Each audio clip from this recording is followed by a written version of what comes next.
La solution? Je sais que tu veux la solution. Pour ouvrir une page Adobe Spark Page, rien de plus simple. Allez sur Google, tapez Adobe Spark, entrez sur le site, tout va se faire en ligne. La première chose à faire, c'est de penser, si jamais vous avez Google Chrome qui traduit automatiquement la page, de lui demander de ne pas traduire la page. Pour quelle raison? Parce que lorsque vous allez écrire votre Adobe Spark Page en français, il va vouloir parfois traduire ce que vous avez écrit en français. Ce qui est absurde, mais pas pour lui. Ce qui veut dire qu'il va prendre votre texte, le traduire dans un anglais approximatif, puis le retraduire ensuite en français, dans un français approximatif également. Donc surtout, ne jamais traduire cette page. Première chose à faire, se loguer, c'est-à-dire créer un compte. Vous le faites avec votre email, ou alors avec un compte Google ou un compte Facebook. Il vaut mieux faire avec un compte email. Vous n'aurez plus à le faire par la suite. Quand vous aurez créé votre compte, vous vous loguerez directement ici, s'il n'a pas retenu votre mot de passe. On crée donc un compte. Prénom, votre nom, une adresse mail, un mot de passe que vous inventez. Détaillez également votre date de naissance, peu importe qu'elle soit vraie ou non. Ne cochez pas cette case-là, cela va représenter en fait une lettre d'information qui va encore arriver chez vous. En revanche, celle-ci, j'ai lu et compris les termes d'utilisation, il faut la cocher.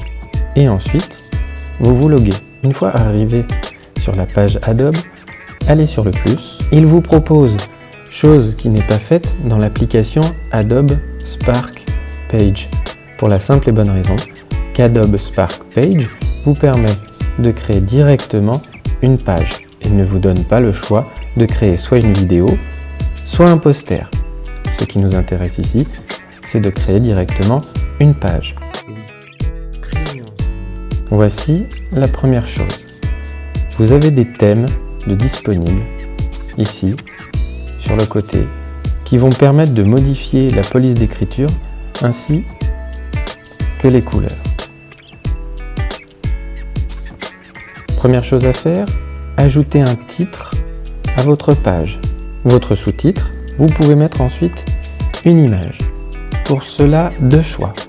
Soit je télécharge une photo de mon ordinateur à moi, mais attention, cette photo doit être libre de droit.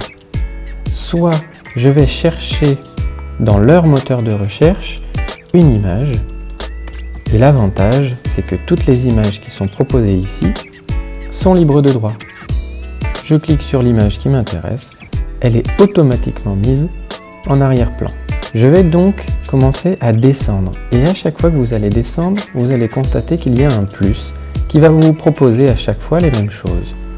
D'ajouter une image, d'ajouter du texte, d'ajouter un bouton qui va renvoyer à une page internet, d'inscrire une vidéo dans votre page, c'est-à-dire que vous allez chercher l'adresse d'une vidéo YouTube ou Dailymotion ou Vimeo et vous allez l'intégrer en fond.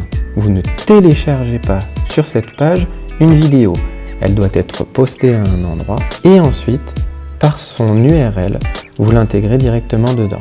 Une suite de photos ou un slideshow, c'est-à-dire une image avec un texte qui défile dessus. Commençons par le texte.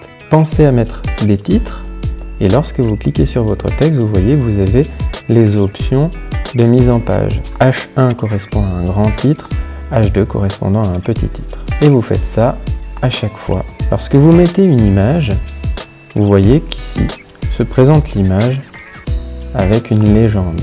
Mais cette image, vous pouvez la faire défiler différemment. Vous pouvez la mettre en grand avec la légende sur le côté. Vous pouvez la mettre en fond, comme s'il s'agissait tout simplement d'une petite fenêtre. Et vous voyez que la page glisse le long. Vous découvrirez les différentes possibilités. Et voilà, et à chaque fois, vous appuyez sur plus et vous choisissez. Lorsque vous allez partager, ici, pensez à noter en catégorie la catégorie éducation. C'est à ce moment-là qu'on va vous proposer la possibilité de créer un lien en ligne, puisque tout sera en ligne. Vous cliquez dessus et vous avez votre lien. Vous pouvez l'ouvrir dans une nouvelle fenêtre et vous allez voir que votre page construite apparaît bien. Voilà, elle est déjà en ligne pour son lecteur et vous voyez que les plus ont disparu puisque bien sûr votre lecteur ne va pas le modifier. Revenons à quelque chose de simple. Je suis passé à autre chose, j'ai créé une nouvelle séance, j'ai mis un bouton, voilà, je le centre, je sauvegarde, hop là, très bien, je continue. J'ai donc apporté des modifications à mon site. Je retourne sur Share et là, je lui demande de mettre à jour le lien. Je clique dessus et mon lien est à jour. C'est toujours le même. Si je vérifie dans une nouvelle page, je colle le lien de tout à l'heure et vous allez voir qu'il a intégré automatiquement les modifications que je lui ai apportées. Voilà, séance 2, mon petit lien, etc. Rien de compliqué donc.